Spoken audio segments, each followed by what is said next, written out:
Ayun. So, kumusta po kayong lahat? Putang ina mo, Lisa Marcos, Bongbong Marcos, Martin Romualdez, putang ina mo, Lisa. Di ba? Sabi ni Sarah yan.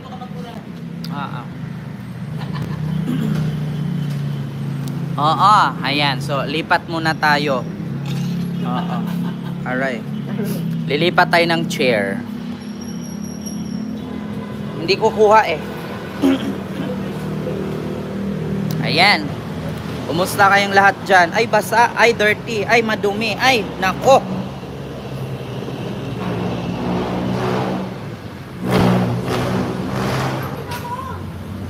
Saglit lang na.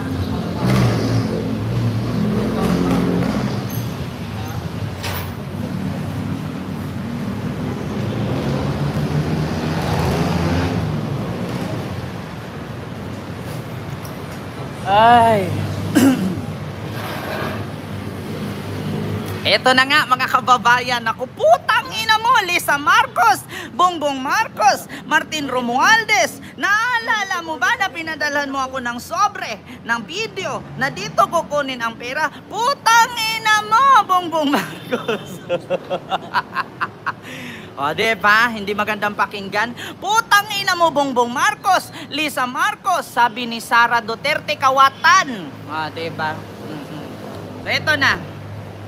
Dami kong kagat ng lamok. Mega love shoutout, Ma'am Susan Vergara, Ma'am Emily Cruz, Ma'am Rosario Vicen, oy, Tita Nida Pimentel, Ma'am Renilda Gutlay. Mega love shoutout po and good evening, Ma'am Amelita Puso. Ayun, mega love shoutout. Nako, kumusta kayong lahat dyan? Huwag kalimutan mag-like, mag-share, mag-subscribe. Ma'am Cristita Bartolome, mega love shoutout. So, eto na nga. Maganda yung ating pag-uusapan ngayon na medyo malaking impact po ito sa ating bansang Pilipinas, yung kaguluhan ngayon sa Philippine politics. Actually, magandang balita ito, magandang ito yung ating sasabihin is opinion ko lang po ito. Hindi man po ako abogado, pero nanonood po ako sa mga sinasabi ng abogado. Actually, lahat naman ng abogado iba-ibang opinion, iba-ibang analyze, iba-ibang analisa, at iba't ibang sinasabi, no? Pero itong sinasabi ko ay talaga namang may laman, yeah? So wala pa namang 5 minutes, comment po kayo dyan. John Sanchez, gandang gabi po. Ma'am Rosario Vicen, mega love shoutout. Ma'am Susan Vergara, Ma'am Nanay Nita Cortez, Ma'am Amelita Puso. Ayun, papakulong daw ng mga vlogger. Sir Ken, papakulong daw ng mga vlogger. Sino Tita Nida Pimentel? Pagkakaalam ko, mga vlogger ng DDS tinutugis ng NBI. Ay naku, buti na lang hindi ako DDS vlogger. Buti na lang hindi ako DDS vlogger. Hindi ako tinutukhang hinahanap ng NBI. Eto na. Ay nako, Diyos mio Marimar, anak ni Jesus. Hindi ko alam sinong kumadrona. Ma'am Alicia, hello po, good evening sa inyo dyan sa Pilipinas. Ma'am Alicia, hello po. Ma'am Arlene Merliano ng Marikina. Ma'am Raquel Borromeo, may galab shoutout. Nako, maganda yung ating pag-uusapan. Wala pang 5 minutes, so comment po kayo para ma-shoutout. Sa mga hindi ko po ma-shoutout, at malamang hindi po kayo yun supporter, mga basher po kayo pag hindi kayo na-shoutout. Diba? So comment, like, share, and subscribe. Magpapadami po tayo. DDS, mga vlogger, ipapakulong. Ako. Buti na lang hindi ako DDS vlogger. Kasi kung nagkataon DDS vlogger ako, nako, ititikloin ako ng NBI. Nako. Dapat kumain ka dyan ng piatos. Kaya nga, Ma'am Rosario Vicen, walang piatos, mahal wala ko pambili Leo Versosa, hello po. Ay, Sir Leo Versosa, kaano-ano mo si Sam Versosa? Oo, nangungulilat sa survey ng Maynila bilang mayoral candidates. May galab shoutout sa inyong lahat. Nako, pasensya po kayo, medyo maaga-aga po ating live ngayon. Dapat talaga mga sinungaling Sabi ni Sir Arnel Fernandez. Kaya nga wala. Kung ako, kahit naman ako, Sir Leo Versosa, hindi ko talaga ang sasabihin kamag-anak ko yan. Bakit? Hindi naman ako scammer Madadamay pa tayo. Titay Vlogs dyan sa Canada. Mega love shoutout. Nako. Sa mga taga-Canada, wala na bang snow dyan? Padalhan nyo naman kami ng snow. Isabel Sino, hello po sa iyo dyan, ma'am. Sir Anel Fernandez, hello po. Ma'am Shirley Larida, good evening Sir Kent at Bibi Kenzo. May galap shoutout yung palaboy. Nako. Mga basher, pasok kayo sa live ni Sir Kent. Fuck you kayong lahat sa earth, sabi ni Ma'am Amelita Puso. Mami Bel Jobson, Ma'am Susan Vergara. Nako, maraming salamat. Love sa iyo, Ma'am Susan. Oy, support BP Sara. Nako, hindi na ako sa supporter ni BP Sara. Oy, putangin na mo, Bongbong Marcos, Lisa Aranita Marcos, Martin Romualdez. Putangin na mo. Di ba sabi ni Sara yon? Ginaya ko lang. Sana makulong rin si... Nako, ayaw ko pangalanan yung mga pangalan, Ma'am Alicia, kasi mga kaibigan ko yan. Mga kaibigan ko yan, pero wala naman akong pakialam sa kanila. Actually, marami po akong kaibigang vlogger ng DDS. Hindi po ako nangingialam sa vlog nila, basta wag nila akong pakialaman. Yun lang, mag-vlog sila ng vlog nila, mag-vlog ako ng vlog ko. Wag nila akong pakialaman. Diba? Ma'am Arlene Merliano ng Marikina, Nanay Nita Cortez, ayun, maraming salamat po. So, eto na nga, sabi ni Sugar, hello po. Hello po sa inyong lahat. Alas 8 alas 8 na. 6 and 32 seconds na tayo. 6 minutes na. So, eto na ang start ng live natin ngayon. Alam nyo ba? Hindi pa, malamang, hindi ko pa kwento eh. Sasabihin ko na. Ganito po kasi ang kwento. Marami pong iba't ibang civil groups na nag-file ng complaint laban kay Sara Duterte sa kanyang impeachment. So ngayon, yung pinasa po nilang impeachment complaint, nagkamali lang. Yung pinasa po nilang impeachment complaint laban kay Sara Duterte, pinoprocess pa lang. So ngayon, saan ba mapupunta yon? Dalawa po ang papatunguhan ng impeachment complaint na yon. Mapupunta po yun sa Senado at sa House of Representatives, or sa madaling salita, sa Kongreso. Ngayon, kapag yung impeachment complaint na yon, pag narating sa Senado, ilan ang senador sa Pilipinas? 24. Yung 24 ka senador, kapag mag-okay doon, 12, 50-50 na. Ngayon, ilan ba ang congressman sa Pilipinas? 300 plus, sabihin natin, 390. Yung 390 na yun, kung 180 ay mag-okay doon, na i-impeach si Sara, at 12 sa 24 ka senador ay mag-okay na i-impeach si Sara, talaga pong tagilid po talaga si Inday Pusit. Talagang matatanggal po siya bilang Vice President ng Pilipinas. Ngayon, ang tanong, Ken, kapag sakali na matanggal si Sara bilang Vice President ng Pilipinas, ano pong mangyari sa kanya? Malamang kapag natanggal po siya, wala na siyang power. Hindi na po siya ang Vice President. Ngayon, kapag natanggal si Sara, ano pong mangyayari sa kanya? Pwede pa po ba siyang tatakbo? Wala na po siyang karapatang tumakbo kahit sa anong posisyon sa gobyerno. Kasi alam niyo po kung bakit. Tinanggal po siya eh. Binutuhan po siya ng Senado at Kongreso at tatanggalin po siya. So once pag natanggal siya, impeach, mawala ng power, may possibility pang makulong at matuloy-tuloy ang kanyang mga kasong kinakaharap. So ngayon, may possibility pa ba siya o pwede pa siyang tumakbo? Sa politics, wala na po. Maliban na lang kung si Pangulong Bongbong Marcos bigyan siya ng pardon. Pag binigyan siya ng pardon, may karapatan pa siyang tumakbo. Diba? MC Benzel, wag kang magsabing bobo kasi kalahi nyo lang ang bobo. Wag kang tanga. Diba? Kasi pag ako pa naman magmura sa yung buwakan ng ina mo, ang pangit ng lahi mo, mamatay ka na. Masakit. Kapag natanggal si Sara Duterte bilang Vice President ng Pilipinas, wala ng kawatan. Natanggal na eh. Ngayon, pag natanggal siya, wala na siyang karapatang tumakbo or kahit anumang posisyon sa politiko.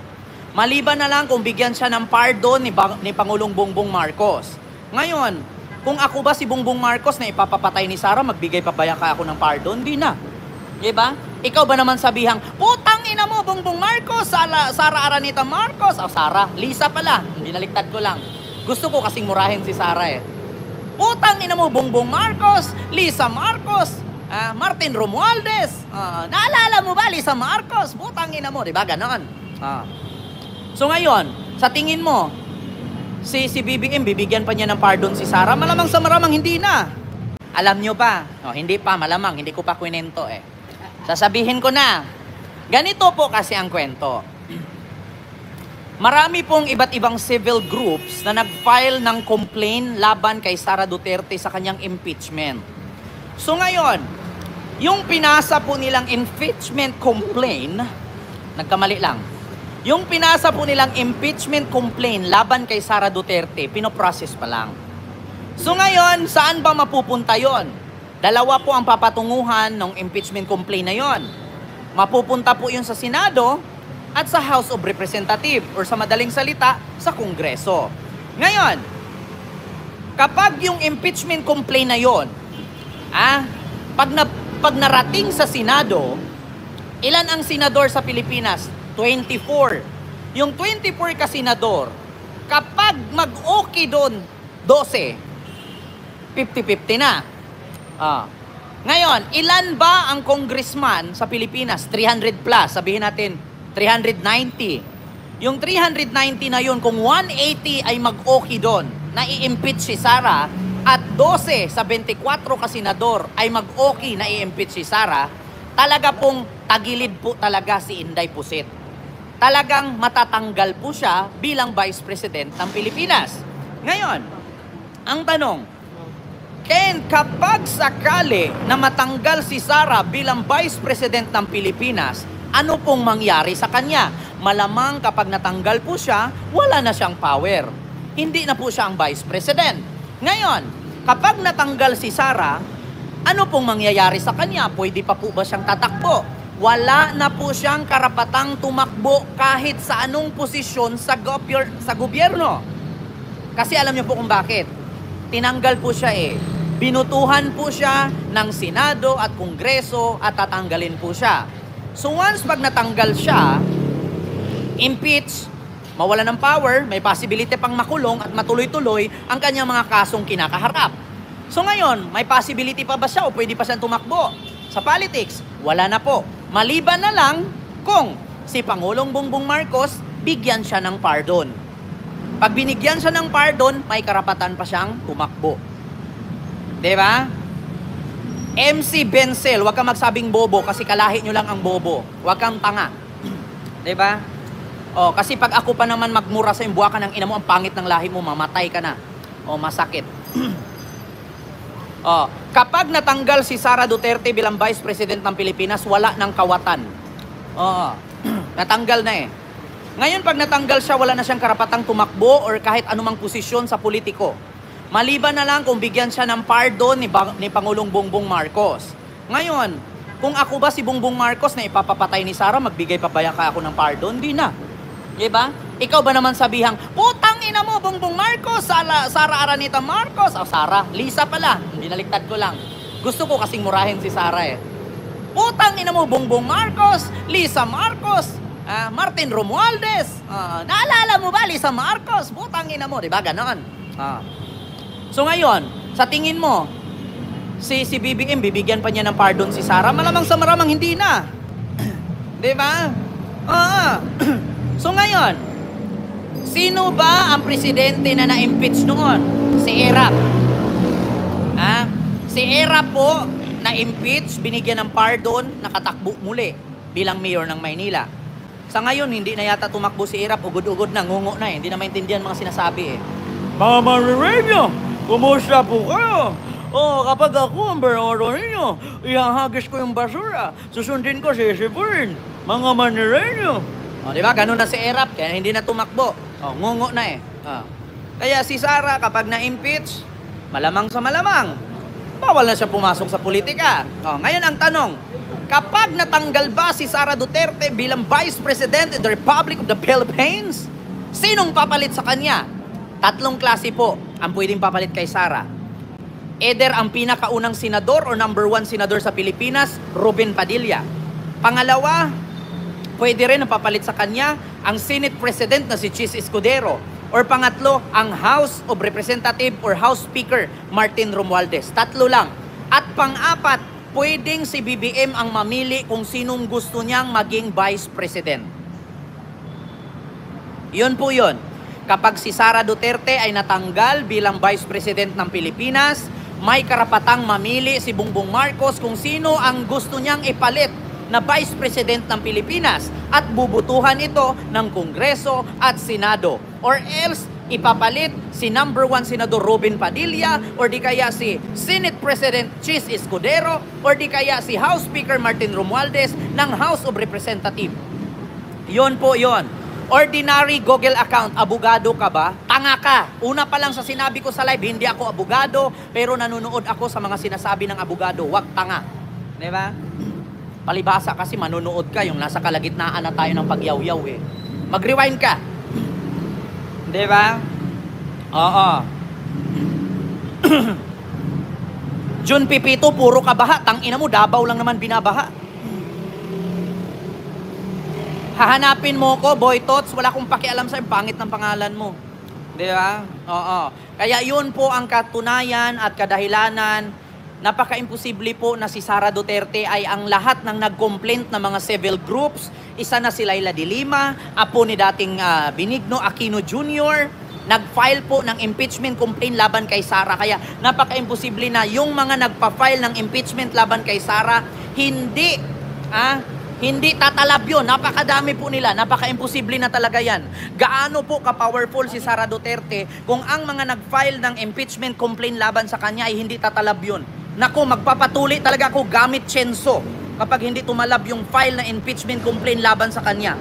At napaka-imposible, 2 weeks from now, hindi papasok sa Senado at sa Kongreso yun. Oo. Yun nga lang, ano ba ang consequences ng pag-file ng impeachment complaint? Malamang sa malamang maapektuhan po ang ekonomiya ng Pilipinas. Alam nyo kung bakit? Lahat po ng mga mambabatas, lahat po ng mga government official, medyo mabisi na po sa usaping impeachment complaint. Hindi na po matutukan ang ekonomiya ng Pilipinas. Kaya medyo hihina po ang ating ekonomiya kung sakaling tatalab man ang impeachment laban kay Sara. Yun po ang aking reaksyon ha. Once na tuloy-tuloy na yung impeachment na yan, ang ekonomiya ng Pilipinas ay maaapektuhan. Totoo yan. Kasi alam nyo kung bakit? Lahat na lang ng tao nagpo-focus na sa impeachment ni Sara eh. Oo, ay nako Ma'am Lens. Maraming salamat sa yung 10 euros super sticker. Thank you so much. Diba? Maraming salamat sa aking nagmamahal sa akin na nasa Europa, si Ma'am Lens. Thank you so much po. Oo. Taong bayan ang may gusto kay BP Sara Duterte. Salbasyon, ikaw lang may gusto nun, ako ayaw. Diba?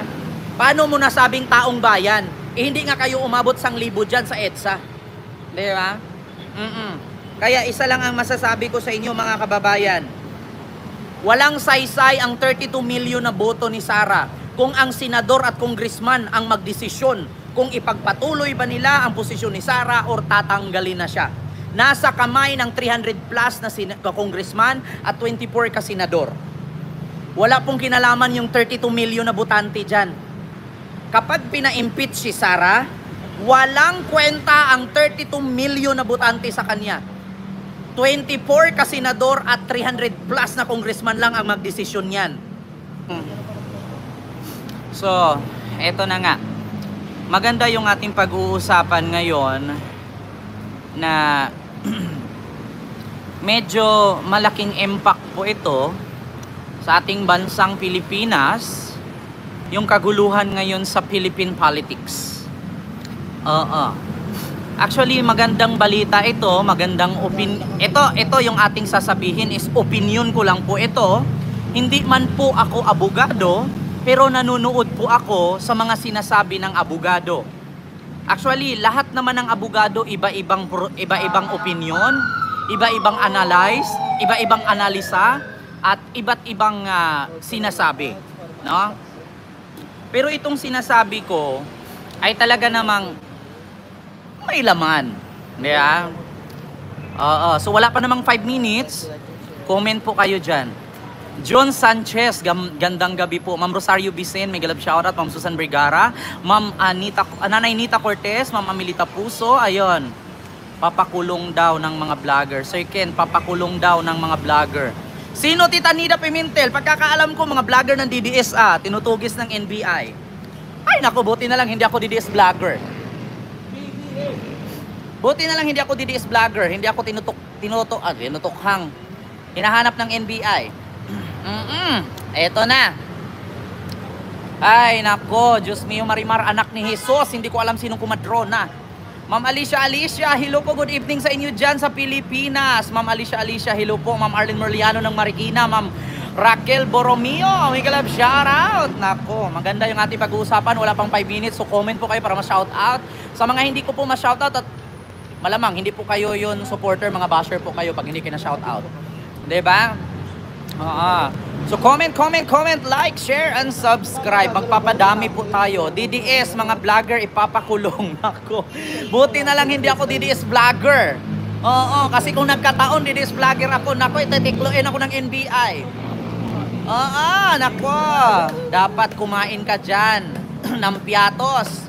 Kaya nga, Ma'am Rosario Bisin, walang piatos, mahal wala ko pambili Leo Versosa, hello po. Ay, Sir Leo Versosa, kaano-ano mo si Sam Versosa? Oo, nangungulilat sa survey ng Maynila bilang mayoral candidates. May kalab shoutout sa inyong lahat. Nako, pasensya po kayo, medyo maaga-aga po ating live ngayon. Dapat talaga mga sinungaling sabi ni Sir Arnel Fernandez. Kaya nga wala. Kung ako, kahit naman ako, Sir Leo Versosa, hindi ko talaga ang sasabihin kamag-anak ko yan. Bakit? Hindi naman ako scammer Madadamay pa tayo. Titay Vlogs dyan sa Canada. Mega love shoutout. Nako. Sa mga taga-Canada, wala na bang snow dyan? Padalhan nyo naman kami ng snow. Isabel Sino, hello po sa iyo dyan, ma'am. Sir Anel Fernandez, hello po. Ma'am Shirley Larida, good evening, Sir Kent at BB Kenzo. Mega love shoutout din Palaboy. Nako. Mga basher, pasok kayo sa live ni Sir Kent. Fuck you kayong lahat sa earth, sabi ni Ma'am Amelita Puso. Mami Bel Jobson, Ma'am Susan Vergara, naku, maraming salamat, love sa iyo, Ma'am Susan. Oy, support BP Sara. Naku, hindi na ako sa supporter ni BP Sara. Oy, putangin na mo, Mongbong Marcos, Lisa Aranita Marcos, Martin Romualdez, putangin na mo. Di ba sabi ni Sara yon? Ginaya ko lang. Sana makulong rin si... Nako, ayaw ko pangalanan yung mga pangalan, Ma'am Alicia, kasi mga kaibigan ko yan. Mga kaibigan ko yan, pero wala naman akong pakialam sa kanila. Actually, marami po akong kaibigang vlogger ng DDS. Hindi po ako nangingialam sa vlog nila, basta wag nila akong pakialaman. Yun lang, mag-vlog sila ng vlog nila, mag-vlog ako ng vlog ko. Wag nila akong pakialaman. Diba? Ma'am Arlene Merliano ng Marikina, Nanay Nita Cortez, ayun, maraming salamat po. So eto na nga, sabi ni Sugar, hello po. Hello po sa inyong lahat. Alas 8 alas 8 na. 6 and 32 seconds na tayo. 6 minutes na. So eto na ang start ng live natin ngayon. Ngayon ang tanong, kapag natanggal ba si Sara Duterte bilang Vice President in the Republic of the Philippines, sinong papalit sa kanya? Tatlong klase po ang pwedeng papalit kay Sara. Either ang pinakaunang senador o number 1 senador sa Pilipinas, Ruben Padilla. Pangalawa, pwede rin ang papalit sa kanya ang Senate President na si Chis Escudero.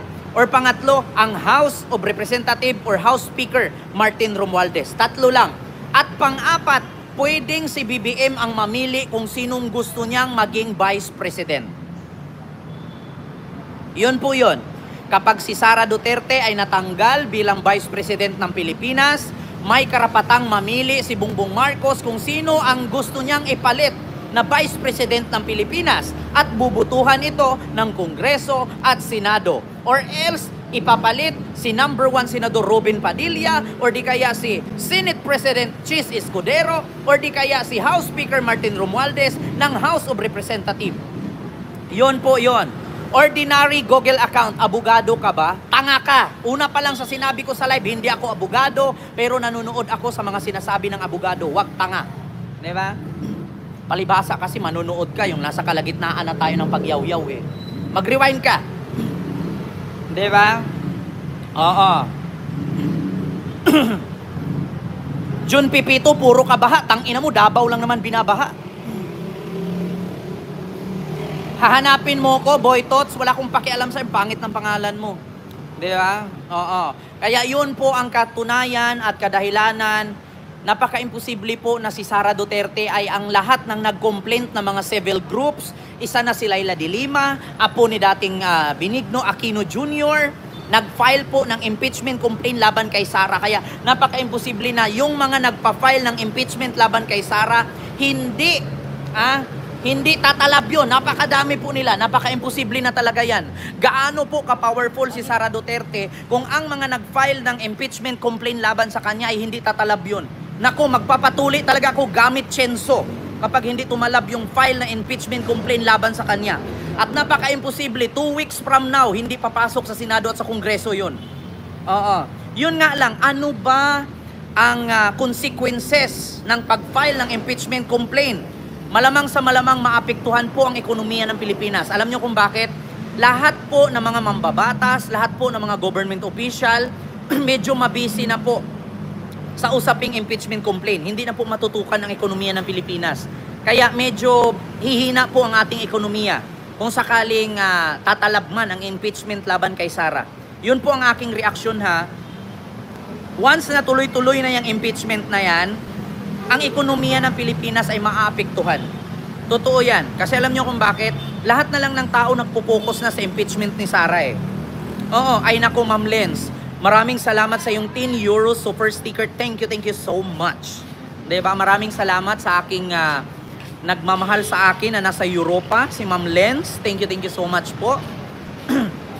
Oo. Taong bayan ang may gusto kay BP Sara Duterte. Salvasyon, ikaw lang may gusto nun, ako ayaw. Diba? Paano mo nasabing taong bayan? Hindi nga kayo umabot 1,000 dyan sa EDSA. Diba?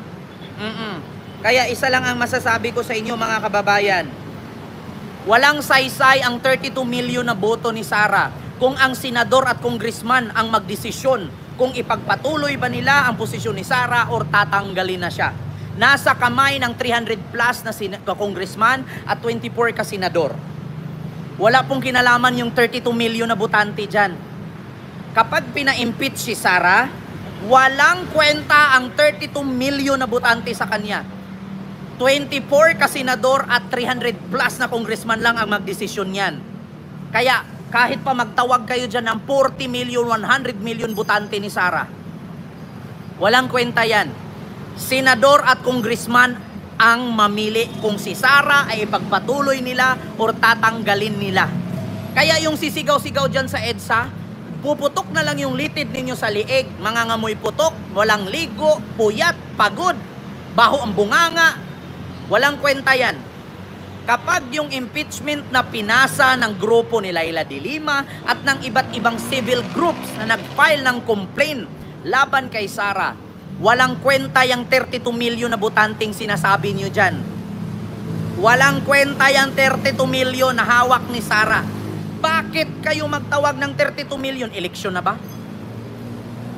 Di ba? Walang kwenta yung 32 million ni Sarang botante. Kasi ang magdesisyon kung ipagpatuloy pa ang pagiging Vice President ni Sara, senador at congressman lang. Di ba?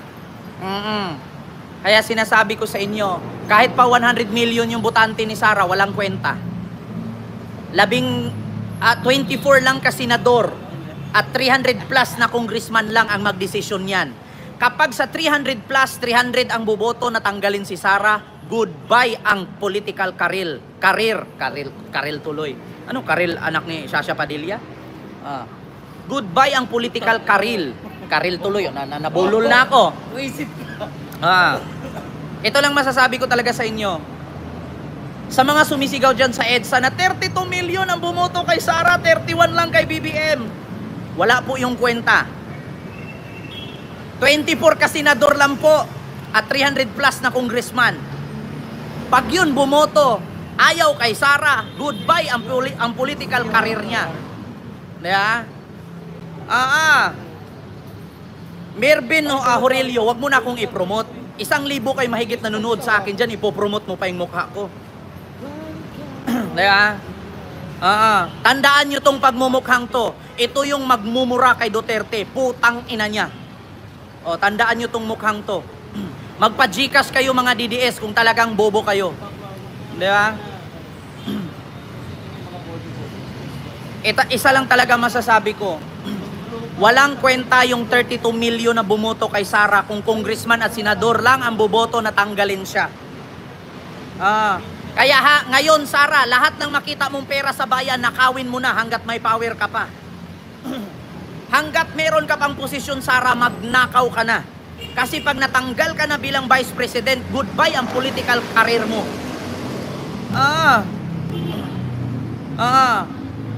Black Star, paano mo kumahanap kung ultimo nga pangalan mo, hindi mo alam? Ito lang masasabi ko. Sara, hanggat may power ka pa, magnakaw ka na. Kasi pag natanggal ka pagka Vice President, wala ka ng political career. Naalala nyo sabi ni Digong, Inday, bihira lang sa pamilyang Pilipino na ang tatay mo presidente, ang anak vice president. Bihira lang yan. Kaya Inday, mag-resign ka na, magnegosyo ka na lang. Di ba sabi ni Digong yan? Inday, mag-resign ka na, magnegosyo ka na lang. Kasi wala kang alam. Hindi ako nagta-trying hard. Araw-araw ko tong ginawa, trying hard pa rin. Tanginang yan. Totoo naman sabi ni Digong Inday, wala kang alam sa politiko. Ang tatay mo presidente na, vice president ka pa, mag-resign ka na lang. Magnegosyo ka na lang. Mamili ka Inday, mag-resign ka ngayon o mag-antay ka pang ma-impeach ka. Pag na-impeach ka, hindi ka na pwedeng tumakbo sa kahit anong posisyon sa politika. Pero pag nag-resign ka, next election, pwede kang tumakbong presidente, take note. Di ba? Alam niyo, sa totoo lang, yung mga DDS walang masabi sa akin. Bakit? Hindi naman kasi ako kawatan. Hindi naman ako naglustay ng 125 million. Kaya yung mga supporter ni Sara dyan sa comment section, walang masabi sa akin. Black Tiger, potang ina mo, magsama kayo ni Sara mga kawatan. Mga kriminal. Alam nyo ba? Hindi pa, malamang, hindi ko pa kwento Sasabihin ko na, ganito po kasi ang kwento. Marami pong iba't ibang civil groups na nag-file ng complaint laban kay Sara Duterte sa kanyang impeachment. So ngayon, yung pinasa po nilang impeachment complaint, nagkamali lang. Yung pinasa po nilang impeachment complaint laban kay Sara Duterte, pinoprocess pa lang. So ngayon, saan ba mapupunta yon? Dalawa po ang papatunguhan ng impeachment complaint na yon. Mapupunta po yun sa Senado at sa House of Representatives or sa madaling salita, sa Kongreso. Ngayon, kapag yung impeachment complaint na yon, pag narating sa Senado, ilan ang senador sa Pilipinas? 24. Yung 24 ka senador, kapag mag-okay doon, 12, 50-50 na. Ngayon, ilan ba ang congressman sa Pilipinas? 300 plus, sabihin natin 390. Yung 390 na yun, kung 180 ay mag-okay doon, na i-impeach si Sara, at 12 sa 24 ka senador ay mag-okay na i-impeach si Sara, talaga pong tagilid po talaga si Inday Pusit. Talagang matatanggal po siya bilang Vice President ng Pilipinas. Ngayon, ang tanong, Ken, kapag sakali na matanggal si Sara bilang Vice President ng Pilipinas, ano pong mangyari sa kanya? Malamang kapag natanggal po siya, wala na siyang power. Hindi na po siya ang Vice President. Ngayon, kapag natanggal si Sara, ano pong mangyayari sa kanya? Pwede pa po ba siyang tatakbo? Wala na po siyang karapatang tumakbo kahit sa anong posisyon sa gobyerno. Kasi alam niyo po kung bakit. Tinanggal po siya Binutuhan po siya ng Senado at Kongreso at tatanggalin po siya. So once pag natanggal siya, impeach, mawala ng power, may possibility pang makulong at matuloy-tuloy ang kanyang mga kasong kinakaharap. So ngayon, may possibility pa ba siya o pwede pa siyang tumakbo sa politics? Wala na po. Maliban na lang kung si Pangulong Bongbong Marcos bigyan siya ng pardon. Pag binigyan siya ng pardon, may karapatan pa siyang tumakbo. Diba? MC Benzel, wag kang magsabing bobo kasi kalahi nyo lang ang bobo. Wag kang tanga. Diba? O, kasi pag ako pa naman magmura sa imbuha ka ng ina mo, ang pangit ng lahi mo, mamatay ka na. O, masakit. O, kapag natanggal si Sara Duterte bilang Vice President ng Pilipinas, wala ng kawatan. Oo. Natanggal na eh. Ngayon, pag natanggal siya, wala na siyang karapatang tumakbo or kahit anumang posisyon sa politiko. Maliban na lang kung bigyan siya ng pardon ni Pangulong Bongbong Marcos. Ngayon, kung ako ba si Bongbong Marcos na ipapapatay ni Sara, magbigay pa ba ako ng pardon? Di na. Diba? Ikaw ba naman sabihang, putang ina mo, Bongbong Marcos, Sara Araneta Marcos. Sara, Lisa pala. Binaliktad ko lang. Gusto ko kasing murahin si Sara eh. Putang ina mo, Bongbong Marcos, Lisa Marcos, Martin Romualdez. Naalala mo ba, Lisa Marcos? Putang ina mo, diba? Ganon.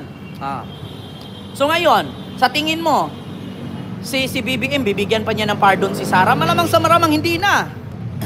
Diba? So ngayon, sino ba ang presidente na na-impeach noon? Si Erap. Si Erap po, na-impeach, binigyan ng pardon, nakatakbo muli bilang mayor ng Maynila. Sa ngayon, hindi na yata tumakbo si Erap, ugod-ugod na, ngungo na eh. Hindi na maintindihan mga sinasabi eh. Mga marireño, kumusta po kayo? Kapag ako ang beroro ninyo, ihahagis ko yung basura, susundin ko si Sipurn, mga manireño. Diba? Ganun na si Erap, kaya hindi na tumakbo. Ngungo na eh. Kaya si Sara, kapag na-impeach, malamang sa malamang, bawal na siya pumasok sa politika. Tignan nyo, 32 million na bumoto kay Sara. Yung mga nagrarally-rally dyan sa EDSA, ngayon na inagaw ng China ang Baho de Masinloc na isla na pagmamayari ng Pilipinas. Bakit ni isang utot o hinga ni Sara wala kayong narinig? Akala ko ba ang pinaglalaban ninyo, Pilipinas? Akala ko ba ang pinaglalaban ninyo, Pilipino? Bakit nung inagaw ngayon ng China ang Baho de Masinloc, ni isang utot maskin hinga ni Digong, maskin tanggal ng blackheads niya, wala akong nakita. Diba? Akala ko ba Duterte para sa masa? Duterte para sa bayan? Diba? Bakit ni isang utot ni Sara wala kayong narinig? Pero pagdating kay Attorney Sulaika Lopez, kinang ina, nagpuyat ang gaga. Bakit? Jowa kasi sila. Diba? Ganon yan. Ay nako, nasunugan na si Sara. Ganyan talaga pag ang Vice President walang ginawa.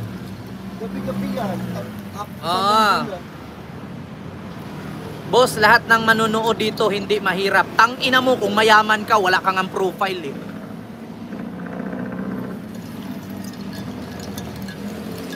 Ano gusto nyo, gera? Kayo na lang. Akala ko ba matatapang ang DDS na kapag sinakop tayo ng China, gagirahin nyo ang China? Totoo, yun sabi niya.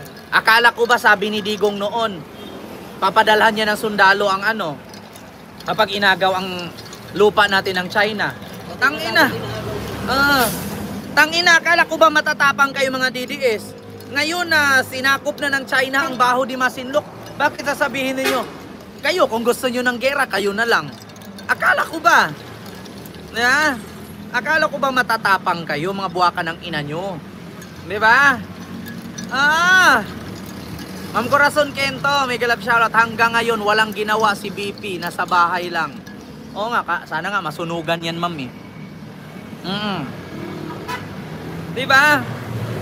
Akala ko ba yung mga DDS matatapang, matatalino, magagaling? Ngayon nung sinakop na ng China ang Baho de Masinloc at inunti-unti ng bininta ni Digong, ni utot na mga Duterte, walang narinig. O diba? Ikaw kaya lumaban. Yan. Alam nyo, kaya ngayon isasagot ninyo, ikaw kaya lumaban, ikaw kaya makipaggera. Hinayaan nyo kasi na ibenta ni Digong. Diba? Ay, Diyos ko. Mga buwakan ng ina nyo, mga DDS, magpakamatay kayong lahat. Pakyo kay sa earth. Tang ina nyo, kung ako magulang ninyo, nung sanggol pa lang kayo, pinag-aapakan ko na kayo eh. Di ba? Pinagtakpan ko na kayo ng una nang di kayo makahinga eh. Nang ina nyo, ang hirap sa inyo, dumadami kayong mga bobo. Tignan nyo ang Pilipinas, kaya hindi tayo umuunlad. Bakit? Ang presidente, adik. Ang vice president, tamad. Ang mga supporter, tamad. Oh, di ba? Kaya hindi tayo umuunlad. Bakit? Nung si Digong daw ang presidente, mayaman daw ang Pilipinas. Tanginang mayaman ang Pilipinas. Naniniwala ba kayo na si Digong ang presidente, mayaman ang Pilipinas? Kaya, ipagkakaalam ko si Digong lang yung mayaman eh. Kayong mga Pilipino hanggang ngayon pangit pa rin kayo. Hanggang ngayon bobo pa rin kayo. Hanggang ngayon tanga pa rin kayo. Kaya, oo boss, magpresidente ka na para yumaman ang Pilipinas. Alam mo, kung ako lang maging presidente, ibalik ko ang bitay. Kasi kung nandyan ang bitay, yung inutusan ni Sara na si Mary Grace Piatos, okay nang inang yan. Matagal nang nakulong. Si Piatos na nandito, si Grace. Nawala si Mary Grace. Si Piatos na lang nandito. Actually, dalawa sila. Sino yung isa? Sino nga yun? Sino yung isa din? Yun, Nova. Sino ang daming DDS dito. Totoo yan, Black. Mga bubo kasi yan. Wala naman nagsasabi nun, ikaw lang. Yung Duterte pa rin. Di ba? Alam mo yun, sa totoo lang, ako lang talaga nagsabi na buwakang ina mo, Digong, buhay ka pa, ba't hindi ka pa mamatay? Yeah? Alam mo, sa totoo lang, kung makita ko talaga personal yan si Digong, basagin ko talaga ulo niyan, paluin ko talaga martilyo. Tanginang yan. Talaga martilyo. Tanginang yan. Tignan nyo, ang lupa ng Pilipinas, inunti-unting bininta. Yeah? Kasi, ang presidente natin noon na si Digong, bugok. Bugok si Digong. Yan ang katotohanan. Bakit? Pinangakuan siya ng China na, oh Mr. President, di ba Chinese ka? Saan banda naging Chinese si Digong? Chinese daw siya eh. Ewan ko ba't naging Chinese si Digong? May tanong ko lang, may dugong Chinese ba si Digong? Minsan maririnig ko may dugong Muslim daw si Digong. Ngayon, nung nakaraan, pag nakaharap Chinese, Chinese daw sila. Pag nakaharap si Miss Wari, Muslim daw sila. Ano ba talaga? Baka pag nakaharap si Donald Trump, sasabihin na naman ni Digong, Amerikano siya. Di ba? Lolo daw niya, Chekwa. Okay nang ina, paano naging lolo ni Digong Chekwa? Eh di sana ang puputi sana nila. Iba't si Digong garargar ang mukha na puro blackheads. Yeah? O ito lang alam nyo kung bakit yung isla dyan sa Pilipinas naagaw ng China kasi si Digong uto-uto, tanga-tanga. Yun ang totoo huwag kayo magalit sa akin. Pinangakuan kasi siya, Mr. President, ganito kasi, yung isla nyo dyan, meron niyang minahan ng gas. May reserve oil yan dyan. Gasolina, sa madaling salita, sa mga hindi nakakaintindi. So ngayon, ang sabi ng China sa kanya, kapag kumita yan, 50-50 tayo. 50 sa amin, 50 sa inyo. Ang nangyari, biglang natalo. Biglang natapos ang termino ni Digong. So ngayon, ang akala siguro ni Digong, China, mabilis gumalaw to. Gawaan to ng planta. Gawaan to ng machine. May langis agad. Pag kumita ang langis, 50 sa akin, 50 sa China. Kasi hindi alam ng Pilipinas yan na si Digong pala, merong gentleman's agreement sa China. Totoo yan. Merong gentleman's agreement sa China si Digong na kapag kumita at nakamina ng langis ang mga Chinese doon sa Baho de Masinloc, sa Spratly Island, sa Panatag Shoal, 50-50 daw. Kaya yung si Digong, akala niya kapag natayuan ng China, yung 50 na, halimbawa, 100 barel, 100 barrel, 100 balde na gasolina. Yung 50 kay Digong, yung 50 sa China. Ngayon, sabi ni Digong, aba, malaking isda to. Malaking kitaan to. Kahit hindi na tayo magtinda ng shabu, hindi na tayo makipag-collaborate kay Michael Yang nito. Langis na lang. Milyonaryo na tayo. Kasi nakita ni Digong na, tignan mo tignan nyo ang Dubai. Tignan nyo ang Saudi. May minahan sila sa langis. Tignan nyo ang Brunei. Napakayaman. May minahan sa langis. Ang akala ni Digong, ang mga Chinese, na kapag nakausap mo, tutuhanin yung sinabi. Ngayon, nung nasakop na ng China ang Spratly Islands, Panatag Shoal, Baho de Masinloc, hininga ni Xi Jinping, wala nang naamoy si Digong. Kasi ang akala ni Digong, baldi-balding gasolina to.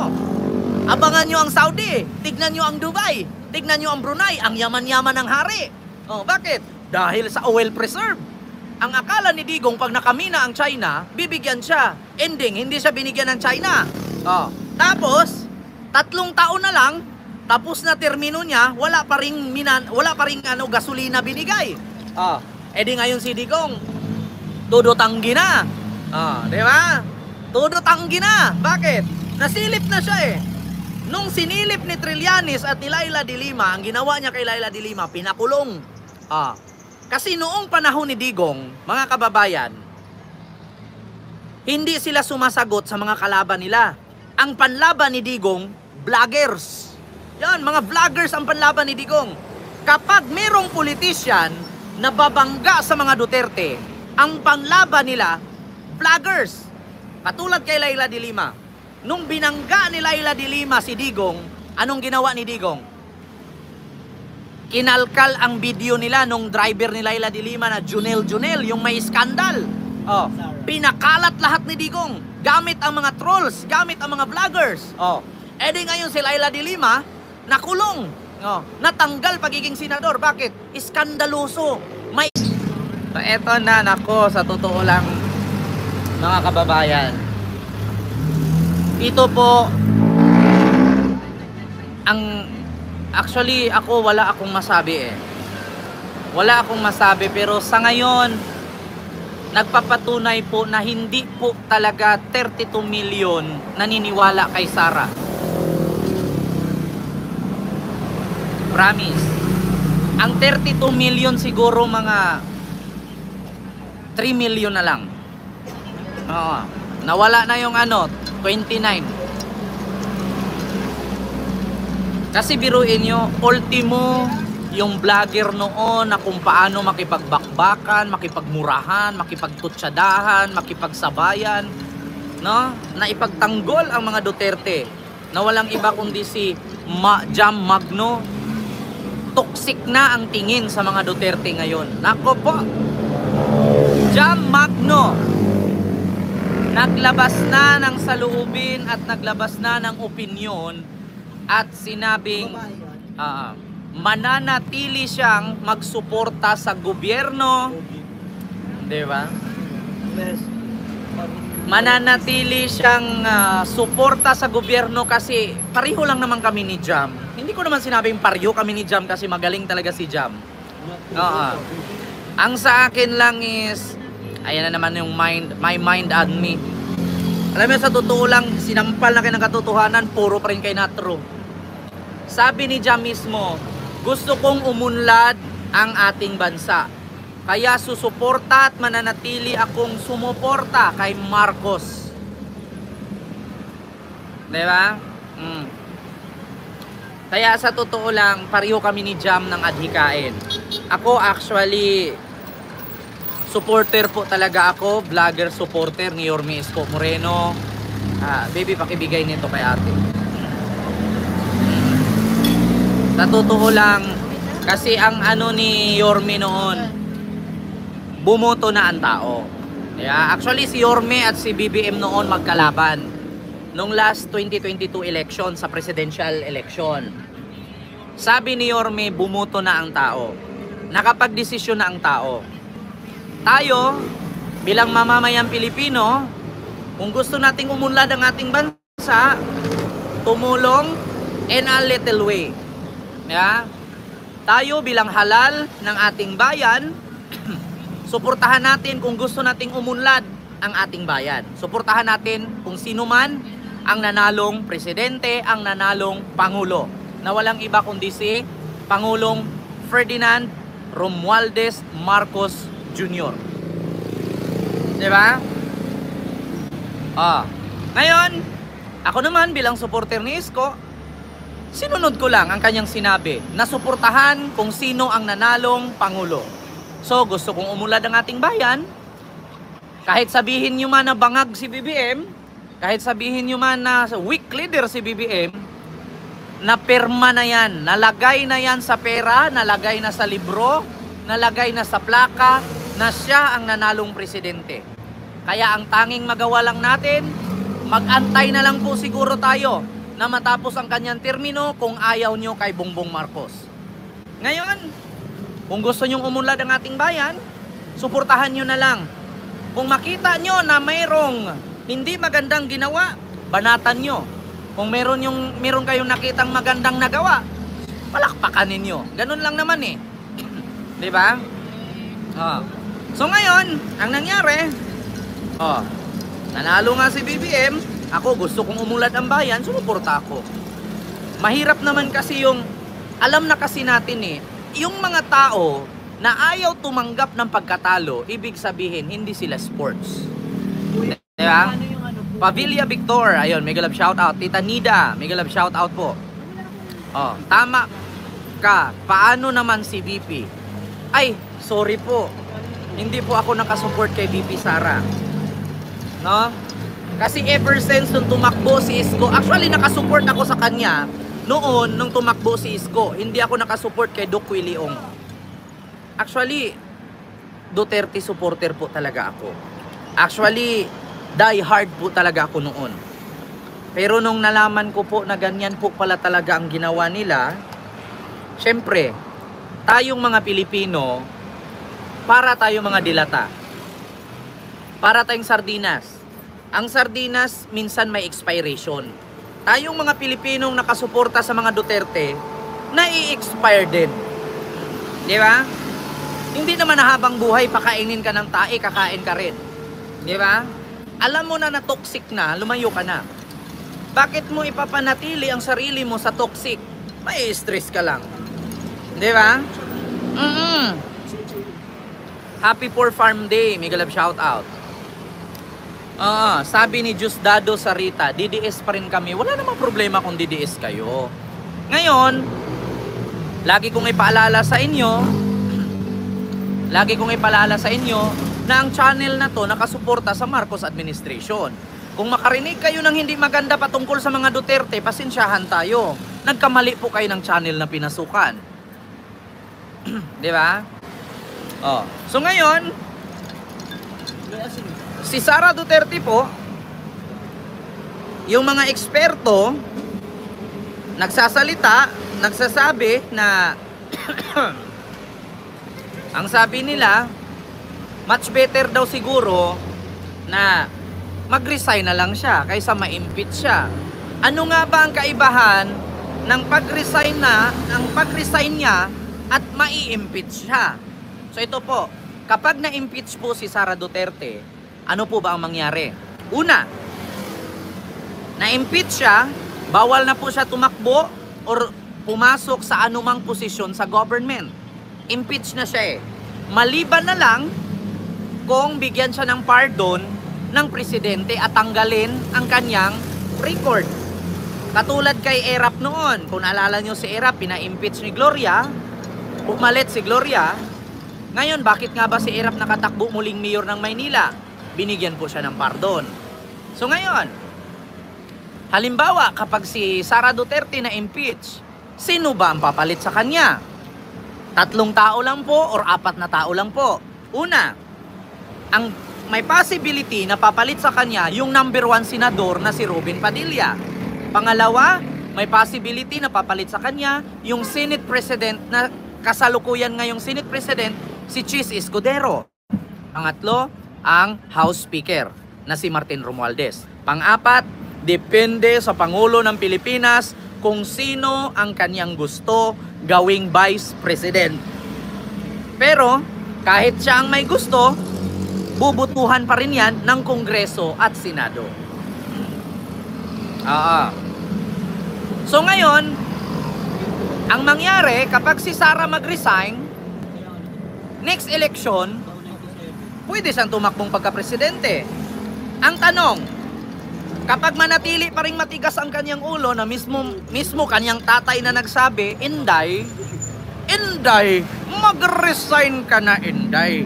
Kay bihira sa pamilyang Pilipino na ang tatay mo presidente, ang anak vice president. Bihira yan nangyari sa pamilyang Pilipinong politiko. Kaya ako, Inday, advice ko sa iyo, sabi ni Digong yan, mag-resign ka na, magnegosyo ka na lang. Kasi wala kang alam. So ngayon, simple lang naman yan, yung mga DDS na 32 million, wala po yung kwenta. Kahit sabihin nyo nga na 100 million kayo kapag pina-impeach si Sara Duterte, 24 ka senador at 300 plus na congressman lang magdesisyon yan. Walang kinalaman ang 32 million na bumoto sa kanya na robot naman ang iba. Yun po ang katotohanan.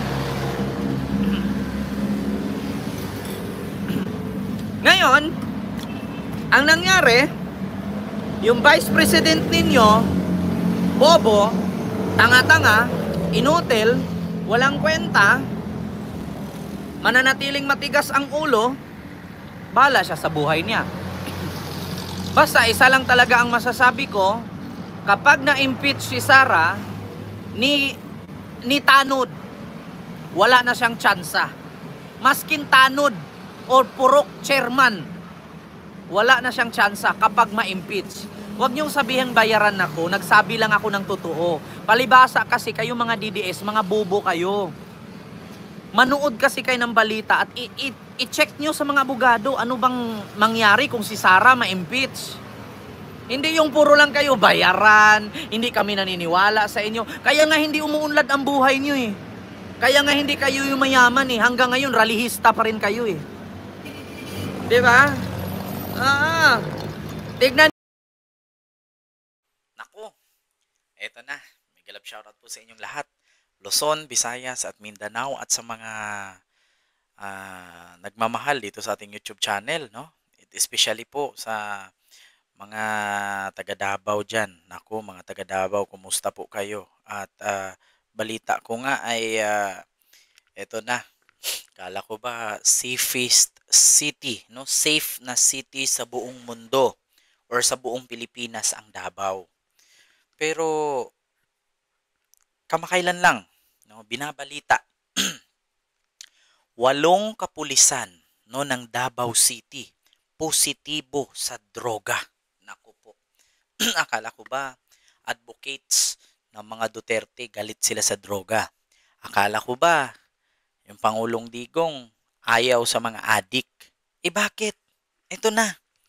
Akala ko galit na galit itong mga Duterte pagdating sa droga. Diba? Bakit anong nangyari ngayon, mga kababayan, na kung saan binabalita no, na ang Davao City positibo ang 8 kapulisan. Naku po, ano to Baste? Mga kaibigan mo Baste, positibo. Ito ito, hindi tayo nagagawa ng imbentong kwento, hindi tayo naninira, na kung saan binabalita po ito mula sa Philippine Daily Inquirer.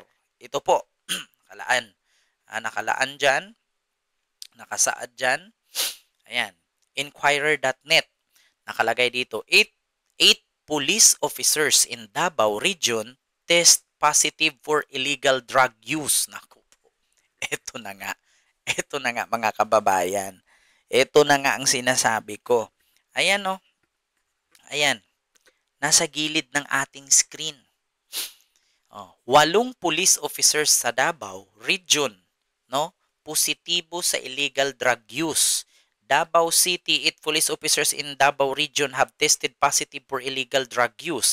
The Police Regional Office 11 Pro 11 confirmed on Thursday, Major Catherine De La Rey, a Pro 11 spokesperson, said 7 officers tested positive in random drug tests conducted on separate dates, while other tested positive after being arrested in bypass operation. Naku po, police, police mismo nahuli sa bypass operation. 'Di ba? I cannot provide specific about their areas of assignment, but they are from the provincial police offices and the Davao City Police Office, De La Rey said. Nako, paano to baste? Paano ninyo to i-explain ngayon? Oo. So, ayun na nga, nakalagay. The officers had been relieved for their post and disarmed with pre-charge investigation underway, she added. De La Rey refired Pro 11 Director Brigadier General Leon Victor Rosetes firm stand against illegal drugs, stressing the importance of strict internal discipline within the regional police force.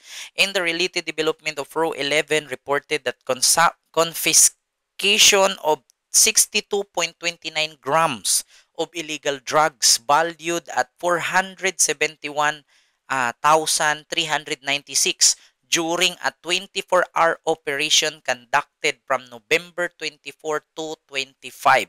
The operation led to the arrest of 12 drug suspect, the office said ng PNP. Naku po.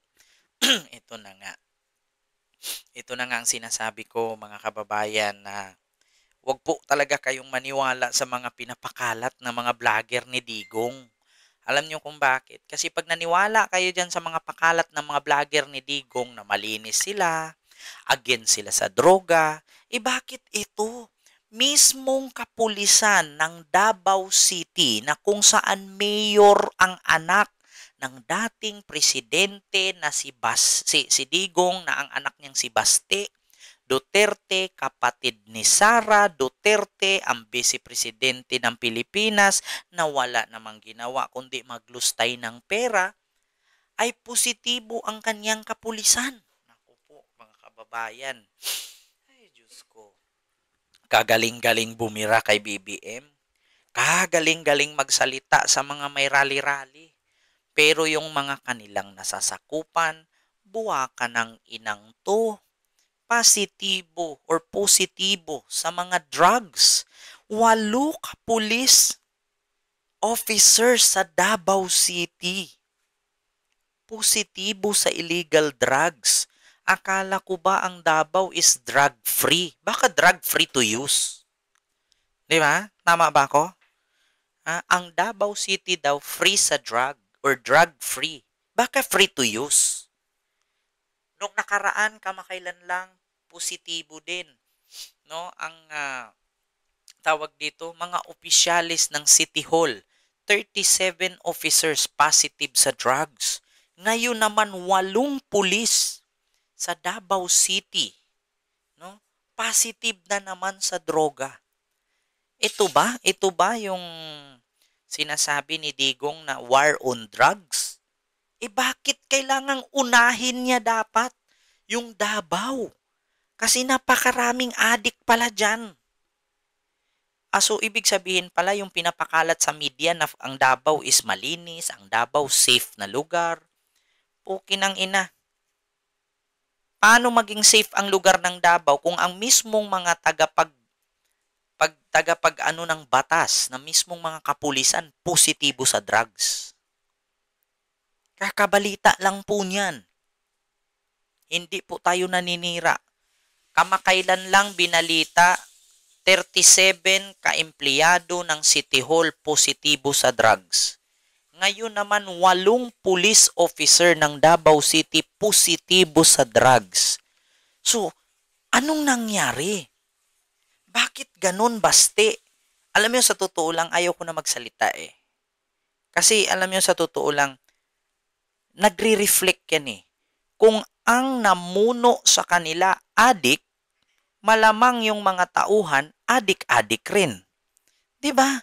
Kasi biruin mo kilala ang pamilyang Duterte na galit sa droga. Pero bakit yung mismong mga empleyado ng City Hall, 37 ka-employee positive sa drugs? Tapos 8 kapulisan. Not only 1, 2, 3, but 8. Swerte yun, di ba? Lucky 8, lucky 7. Biruin nyo. Biruin nyo po, mga kababayan. Dito natin mapagtanto-tanto na kung ang amo ninyo adik, malamang sa malamang yung mga tauhan adik rin. Naku po, nakakahiya po ito, Basti. Sa bagay, si Basti noon, nagulat nga ako. Since I was elementary, adik na talaga yan.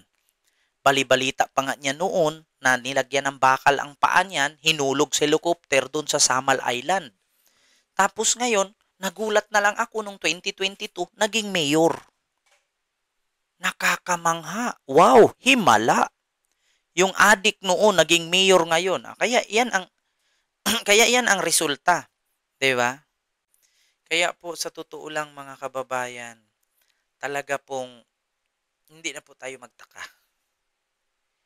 Kapag ang namuno adik, tauhan adik na rin. Ganun lang naman yun. Tell me who your friends are and I will tell you who you are.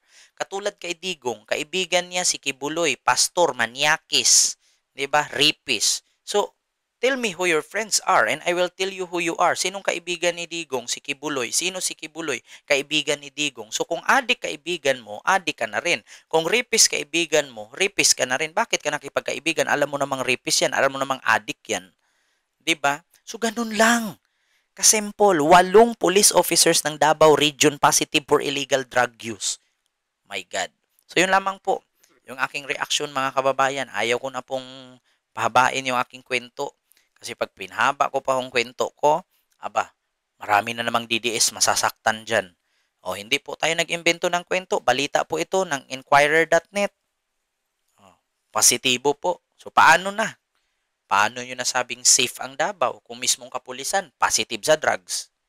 Kayo na lang pong humusga. And thank you. Kumusta po kayong lahat dyan, mga kababayan, Luzon, Visayas at Mindanao? Lalong-lalo na sa mga nandito sa Mega Manila. Kumusta po kayong lahat?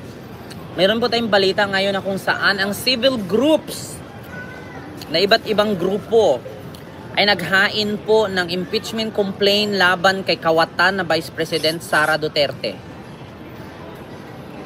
Nagpa-file na po sila ng impeachment complaint. Kung kamakailan lang, mga kababayan, sabi ni Presidente Bongbong Marcos na walang saysay na mag-file pa ng impeachment complaint laban kay Sara, wala naman siyang kwenta. Wala naman siyang kwenta, so bakit mag-file pa? Ngayon, ang grupo po at isa sa mga apo ni Benigno Aquino Jr., kasama ng dating Senador Laila de Lima na pinakulong ni Digong ng almost 7 years, nag-file po ng impeachment complaint laban kay Sara Duterte Carpio. Carpio pa ba siya? Parang ano na siya Lopez. Ma'am Juicy Delgado, Tita Nida Pimentel, good evening po sa iyo dyan. Kumusta po kayong lahat dyan? Mag-ingat po kayo palagi. Kasi medyo umuulan, medyo hindi. Alam nyo sa totoo lang mga kababayan, especially sa mga Eskonians, yung rally-rally ngayon ng mga DDS sa EDSA, malaking tulong sana kung umulan. Ang problema lang, hindi po umulan. Kaya ang mga nag-rally sa EDSA ng mga DDS, walang ligo, walang toothbrush, walang kain, walang tulog. Ang babaho po nila. Diba, Lopez na. Scissoring style. Sabi ni Justin Acosta. Sir Joseph Bukal or Ma'am Joseph, nanay ata to ni Sir Joseph. Good evening, ingat kayong lahat. Ayan, salamat. Uy, Sugar, kumusta ka? Nasaan ka ngayon, Sugar? Andito po ako, hello po. Kamusta din po, Kuya Ken? Erwin Perez, Miguel of shout out po. Ma'am Raquel Cabangal. Ayun. Naku, Diyos ko po mga kababayan. Actually, kung napansin nyo po ngayon kung bakit si Pangulong Bongbong Marcos ay wala pong time sa pagsagot at wala pong time sa mga patutsada at birada ni Sara sa kanya. Kasi isa lang po ang sinabi ni Pangulong Bongbong Marcos.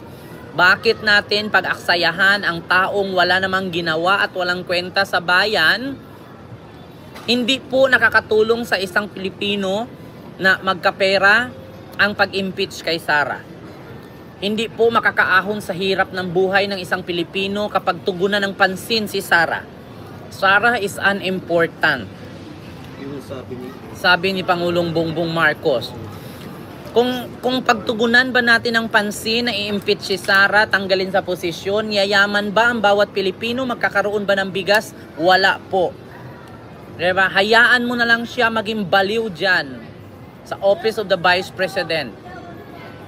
Total, kahit pag-sirko balintong yan, wala namang kwenta. Diba? Sara is unimportant. Yun ang sabi ni Pangulong Bongbong Marcos. Alam mo, sa totoo lang, ang sakit sa pakiramdam nang sasabihan kang Sara is unimportant. Diba? Kasi, kung tutuusin ninyo mga kababayan, kung ako tatanungin ninyo, may halaga ba si Sara? Wala po siyang halaga. Isa po siyang walang kwentang Vice President na tinatawag niya ang kanyang sariling public servant pero hindi naman nagsiservisyo sa bayan. Ang ginawa lamang niya ay maglustay ng pera, magnakaw ng pera sa bayan, magjowa ng staff, hiwalayan ang asawa kasi sangkot sa droga. Yun lang. Diba? Buti ikaw, Sir Kent, mukhang fresh. Yung nasa EDSA, mga mukhang dugyot. Sabi nino. Sabi ni Justin Acosta. Diba? Ay, partida, wala pa akong ligo. Wala pa nga akong mumog eh. Butters, Miguel Love, shoutout dyan. Extend mo, boss, 20 grams. Oo naman. Nag-order nga ako kay Digong ng shabu. Actually, 1 kilo at 2 gramo yun eh. Kaso lang hindi pa pinadala ni Digong kasi nga hinahanap pa niya yung fentanyl. Oo, kasi mas malakas ang tama ng fentanyl kaysa shabu. Oo, isa cinnamon ba? Oo. Kaya habang nag-order ako kay Digong, di ko lang sure kung nalista ni Digong kasi si Digong is Uliani na. Hindi naabutan ng 2028, mamamatay na siya. Pero pinagdasal ko sa Puong May Kapal, Panginoon, habaan mo ang buhay ni Digong, dagdagan mo ng 200 years. Yung gagapang siya sa hirap, isasampay na lang. Yun po, Panginoong May Kapal. Dagdagan mo ang buhay ni Digong. Bigyan mo ng maraming babae nang tatayo pa ang titi niya. Yun po, Panginoong May Kapal. Hanggang sa murahin niya ang santo, mumurahin niya ang Santo Papa, murahin niya ang Diyos, pero bigyan niyo pa po siya 200 years, dagdag sa buhay niya, yung gagapang siya sa sakit, na sana tatayo pa ang burat niya at lalakas pa ang katawan niya. Panginoong May Kapal, maawa ka po sa akin, dinggin mo ang aking dasal, abutin pa siya ng 200 years old, dagdagan mo ang buhay ni Digong. Nang makapag-supply pa siya ng maraming droga sa Pilipinas at yayaman pa siyang lalo at buhayin niya at palayain niya si Kibuloy. Palakihin niya ang kanyang nakurakot na pera, gawin niyang stadium, talunin niya ang Philippine Arena. Panginoong May Kapal, dagdagan mo ang buhay ni Digong. Diba? O, wag kayong magalit sa akin. Pinagdasal ko na si Digong na dagdagan ang buhay niya. Gagapang siya sa sakit ng kanyang tuhod pero buhay pa rin siya. Diba? Hoy, Madam Jilungay Vlogs, wala man akong napatunayan pero hindi po ako nag-supply ng drugs ha. Hindi po ako drug protector at hindi po ako nag-smuggle ng drugs. At saka Madam Julingay, nagtanong ka sa akin kung may napatunayan ba ako. Ikaw may napatunayan ka na ba sa edad mong yan? Vice President nga, walang napatunayan. Diba? Vice President nga, walang napatunayan. Ako, kailangan ko bang magkaroon ng patunay? How good? Diba? Bakit ako gagawa ng patunay sa bayan kung ang Vice President nga na tinatawag na public servant walang napatunayan? Tapos ako magpakapagod para may mapatunayan? What the heck, sabi ni Donald Trump. Diba? Gandang gabi, Ma Mary Glo Alameda. Nangingisay na siguro si Dutae pag 200 years old na siya. Hindi na nga tatayo balahibo nun pag umabot siya 200 years old. Diba? Madam Julingay Vlogs, wag mo akong umpisahan, mapahiya ka sa akin. Alam mo yung bunganga ko na pinaglihi ako sa Armalite. At saka wag ka na mag-comment dyan, Madam Julingay Vlogs. Nagpo-promote ka lang ng channel, wala namang nanood sa'yo. Pangit mo kasi mag-vlog. Alam mo, para marami kang views, mag-finger ka. Marami kang viewers. Sa mga matanda na gusto maging vlogger, mag-finger po kayo. Oo, dadami ang views nyo. Pero kung ganyan lang kayo, wala kayong views. Nonsense. Dagdagan pa ng 50 years, 250 years na, sabi ni Dumedador Nubesteras. Nako, ano na kaya hitsura ni Digong tong plus 250 years old pa ang itagdag sa buhay niya? Baka dadami pa ang droga. Magiging triple si Michael Yang. O yung manugang niya magiging 10 na. 'Di ba? Sabi ni Loni Aklas, pa-shoutout po kay Madam Nagjajakul. Ay, ang galing. Madam Julingay Vlogs, nagjajakul ka daw. Best TV, watching. Maraming salamat, Best TV. Nako, alam mo, sa totoo lang, Best TV, kung may mga DDS man ngayon sa comment section, isa lang ang masasabi ko. Ang babaho ng putok nila, ang babaho ng hininga, walang kain, walang tulog. Tignan nyo yung vlogger ng DDS doon. Anong pangalan nun? Maui ba yun? Kawawa po si kuya, habang sumisigaw siya, tinaas ang kamay, habang bumubuga ang bunganga, ang baho ng bunganga, ang baho ng kilikili, si kuya nagsapin sa mukha. Oo. Yan ang achievement ng OVP or Office of the Vice President. Maglustay ng pera, manood ng concert, magpatato kay Wang Ud, umattend ng kasal. Yan po ang project ni Sara. Diba? Hello po, watching from Ilocos Norte. Imelda, akala ko Marcos. Ayun, Ma'am Lindy Guzman, mega love shoutout sa iyo dyan, Ma'am. Claudine Lee Alcaide, hala, Jesus Christ. Ay, speaking of Claudine, mas maganda ka daw kay Sara, kaya pinagpalit ka ng asawa niya. Totoo ba, Claudine? Ewan ko nga, effort talaga sila dyan, mag-rally-rally, di unahin ang personal na problema sa pamilya. Actually, Biz TV, may 500 per head kasi sila. Oo, kaya nag-rally-rally sila. Pero di bali naman daw walang toothbrush, walang ligo, walang hugas-hugas sa kipay. At least may 500 a day. Oo. Kaysa naman daw magtrabaho sila sa kumpanya, hindi naman daw sila yayaman, kundi ang amo lang nila. Yes, Ma'am Geraldine Vicente, mega love shoutout po dyan sa Dubai. Ay, may bayad pala sila dyan. Yes, Biz TV. Naku, kung alam mo lang. Oo, i-PM mo ko, sendan kita ng video. Pwede mong reaksyonan yan. Oo, i-PM mo ko mamaya. I-send ko sa'yo yung mga video. Nako, actually, ang daming general na kasama ko sa GC. Tawa na lang sila ng tawa. May narinig pa nga ako dun sa isang general, hindi ko na pangalanan ha. Sabi nung isang general, bakit pala si Digong nanawagan ng kudita? Bakit namin siya ipagtanggol? Hindi naman siya ang presidente. Sino bang nagpapasahod sa amin, si Digong? No, sabi nung isang general sa kasama namin sa GC. Ay, Diyos ko. Tapos meron pa akong, actually, Biz TV, meron akong nakitang retired na pulis na isang vlogger. Si ano ba yun? Commander Supremo ba yun? Hinahamon niya sa Kongreso, doon daw sila magbarilan. Sabi ko naman sa comment section, hindi na nga yata tumitigas ang titi mo, nang hahamon ka pa ng barilan. Oo, siguro 75 years old siya, naghahamon siya ng barilan. Sabi ko, Diyos ko, hindi na nga ata tumitigas titi mo, nang hahamon ka pa. Oo. Page ko, same name, Biz TV. Sige, isend ko sa'yo. Oo. Mabel Jobson, mega love shoutout po. Larry Conde, Sara, feeling prinsesa. Ay, actually, hindi naman ko maitanggi kung feeling prinsesa si Sara kasi siya nga si Fiona. Kilala nyo naman si Fiona, yung asawa ni Shrek. Asawa ni Shrek is si Fiona, princess po yun. Yun nga lang Fiona.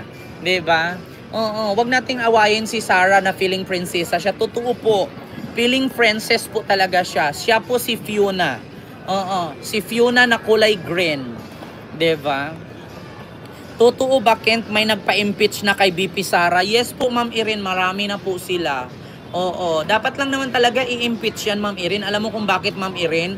Saan ka nakarinig na tinatawag mo yung sarili mo na Vice President in the Republic of the Philippines, public servant, pero wala kang siniserbisyuhan? Kaya dapat lang talaga tanggalin yan. Kasi nga, ngayon ko lang naranasan na meron tayong Vice President ng Pilipinas, kawatan. Diba? BP Inday pa rin ako. Wala pong nangialam sa iyo, Ma'am Kirin. O Ma'am Kin Rinense. Ano ba yan? Rinesne ba? Oo, wala pong nangialam sa'yo. Kung gusto mo si Sara, hala, iluglog mo, ilagay mo sa sako, lagain mo, matagal maubos. Di ba? Oo, kung gusto mo, ilagay mo sa taro, asinan mo, gawin mong ginamos. Oo, para hindi mawala si Sara. Oo, Geraldine Vicente, kasama ka ba sa rally December 7 sa EDSA? Peace rally yun. Ay naku, sorry po. Sa December 7 may concert po ako. Ang pamagat po, Taylor Swift. Special guest namin, Sara Duterte. Oo. May concert po kami December 7, San Juan Arena. Oo. Hoy Pedro Padilla, ang pangit ng apelyido mo. Kapelyido mo si Robin Padilla na #1 senador sa Pilipinas, puro lang kain ginawa sa Senado. 'Di ba? Oo, Dexter Cruz, December 7 po, tara. Oo, pupunta tayo sa December 7, maghanda tayo ng tangke de guerra, kanyon at basoka. Oo, magkano bayad? Ay, wala pong nagbabayad sa akin. Kasi kung alam ko lang kung saan ang bahay ni Sara, manghingi talaga ako ng balato sa confidential fund. Vice President Sara Duterte, kung nanood ka man sa akin, balato naman. Mahiya ka naman. Pera ng taong bayan yan, mag-share ka. Huwag mong suluhin. 'Di ba? Oo, ilaga si Inday Sara, sabi ni Ma'am Juliet. Oo, ilaga nga niya para medyo malambot-lambot kasi medyo makunat 'Di ba? At saka kung para matagal si Sarang mawala, asinan po ninyo, gawin yung ginamos. Naku, sa kanya napunta ang flood control. Oy, Mary Grace Piatos, Miguel Love, shout out. Andyan ka pala, matagal ka na naming hinahanap Oo, shout out from Riyadh. Believers dyan sa Riyadh, inshallah, shukran habibi. Ma'am Army Garbosa, mega love shout out. Jim Dream, sana magtuloy-tuloy ang impeachment. Kung ako nga papipiliin, impeachment o patayin, patayin na yan para hindi na dumami Bakit kailangan pang i-impeach? Next election, tatakbo na naman ulit yan. Saan na lugar yan? Sa EDSA po, wala po silang ligo. Sara Bahok Keps. Los ni mo, Sara. Gabula-bula lang ng bunganga mo. Laki din ang bayad ni Sara sa mga staff niya kasi kada interview nagkakasakit. Oo, sabi ko nga, bakit kaya hindi sila nag-audition sa PBB? Oo, bakit hindi sila pumasok doon para pag na ano sila, iba nasilip sila, pwede silang gawing artist. Biruin nyo, pag tayo mga ordinaryong Pilipino magtrabaho sa fast food, tatanungin tayo ng HR, fit to work ka ba? Yes po. Pero bakit tumanggap ang Office of the Vice President na mga worker na kunting tanong lang nagkakasakit? So paano yan sinasang-ayunan ng government? Paano kayo nagpasok ng mga staff dyan sa Office of the Vice President na kunting utot lang nahuhospital?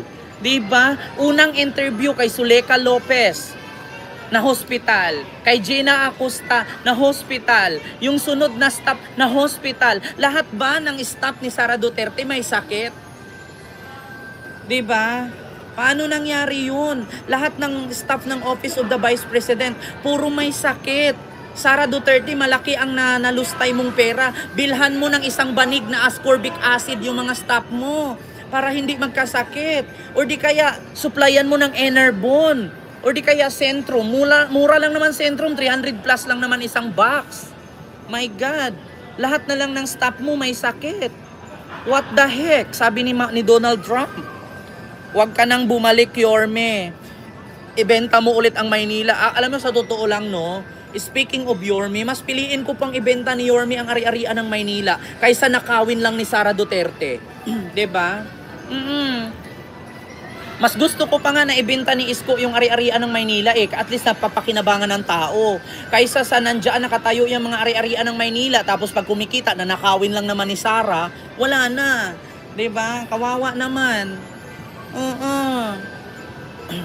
Eric J. Evangelio, mega love shout out po.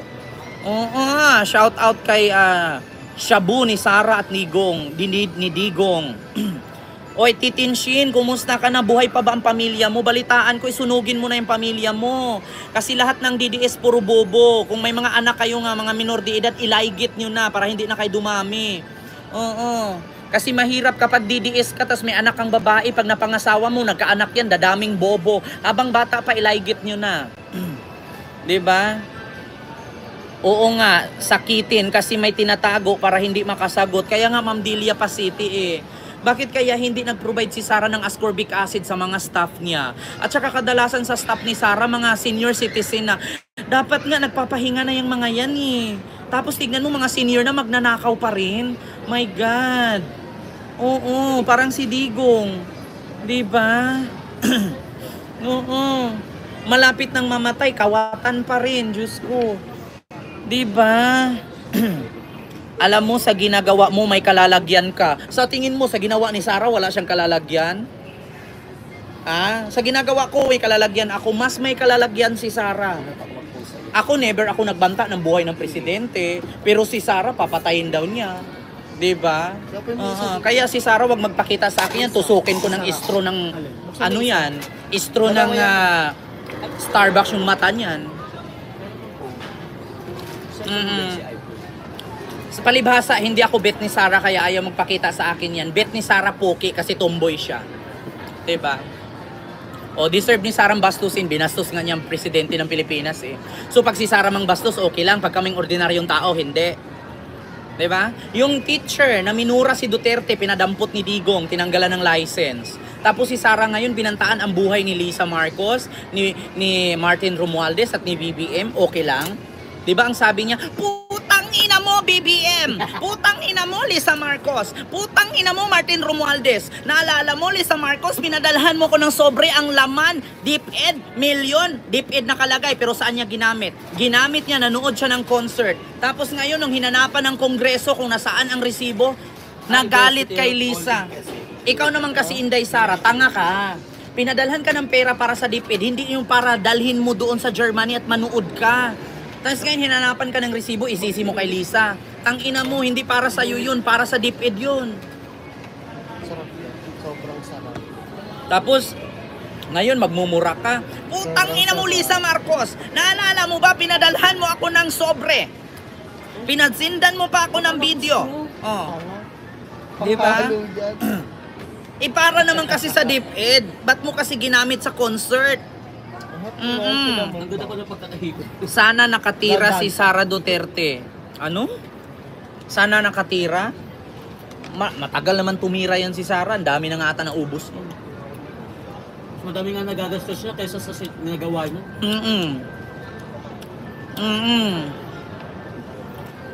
Yes, Mama Bell. 125 million, kulang pa yun. Meron pa siyang 615.5 million. Hindi niya masabi-sabi kung nasaan. Biruin nyo, napakadaming Pilipino ang nagugutom. Napakadaming mga estudyante na halos nahihirapan mag-aral, kulang ang tuition. Pero inubos lang ni Sara Duterte sa kakapanood ng concert.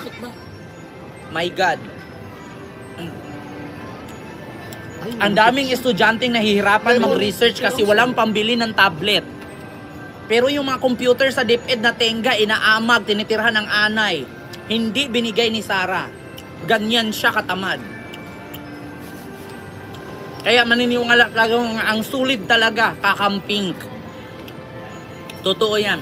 Malaking pagsisisi ko kung bakit si Sara Duterte pa ang naging Vice President. 8 pesos. Sinabon. Ayan, sa tabi ng pinagsanggipan natin.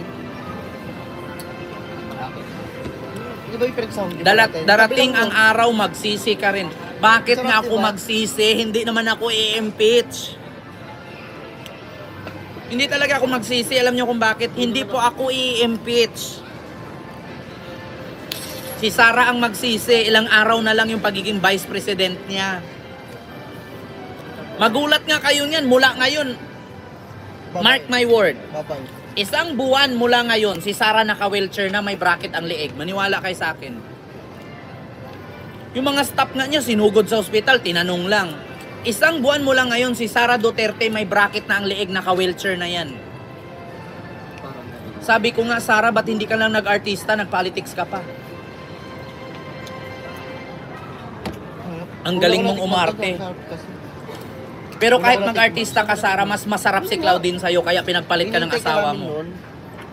Kaya may inom ako, doon din nga yun yung Bumili ka isang Hindi.